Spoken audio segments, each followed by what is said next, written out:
The first thing to say is there is nothing that generates more anxiety than high blood pressure numbers. Okay, as part of my work, when I do a clinic, patients come, they have their blood pressure measured by the nurses, and the first thing that everyone worries about is, oh my God, what was my blood pressure? What was my blood pressure?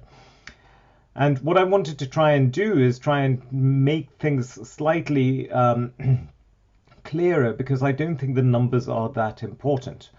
So let me try and explain this in a simplistic sense so that you can understand it. Okay, the reason blood pressure is considered important is because if people have a persistently elevated blood pressure, then there is evidence that they are at a higher risk of heart attacks and strokes over many years. Okay, and if you can lower the blood pressure, then there is evidence that it reduces that risk by about 25% as a ballpark figure. However, it is not as straightforward as just lowering the number. So in blood pressure, we realize that it's far more important as to who you are and what your other risks are, which decide your risk of stroke. So let me give you an example. There was a very interesting study, or an interesting paper, by Erica Wallace in Heart Journal 2002, which was called Cardiovascular and Coronary Risk Estimation in Hypertension Management. And what they found, what they demonstrate is this. They said that actually, let me just bring this up. Yeah, they took two patients, they demonstrated two patient groups. Okay, both patients had a blood pressure of 150/96. But patient A was young, she was female, she had low cholesterol, she was a non-smoker, she didn't have diabetes.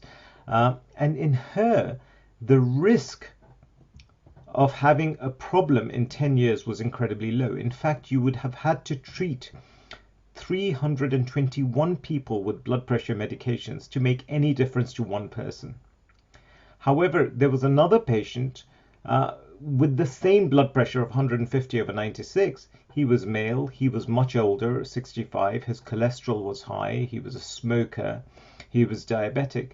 In him, the risk of something bad happening to him over 10 years was much higher, and therefore you only needed to treat 16 people to make a difference to one life.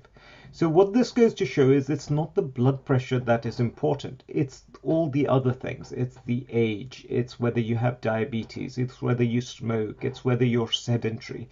If you are someone who is generally fit and well, who doesn't smoke, who doesn't have any risk factors, who lives a healthy lifestyle, who minimizes his stress, who sleeps well, your risks from having a high blood pressure are incredibly low. If, on the other hand, you do all those things which are actually bad for our health, including being overweight, smoking, being stressed, not sleeping, being diabetic, etc., then the risk is much higher.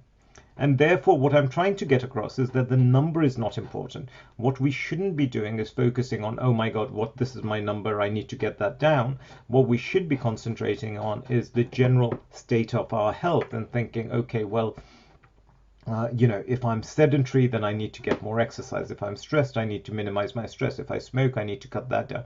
Trying to move from being an unhealthy person to a healthy person makes a far bigger difference to our overall risk compared to just reducing the number or making the number look nice.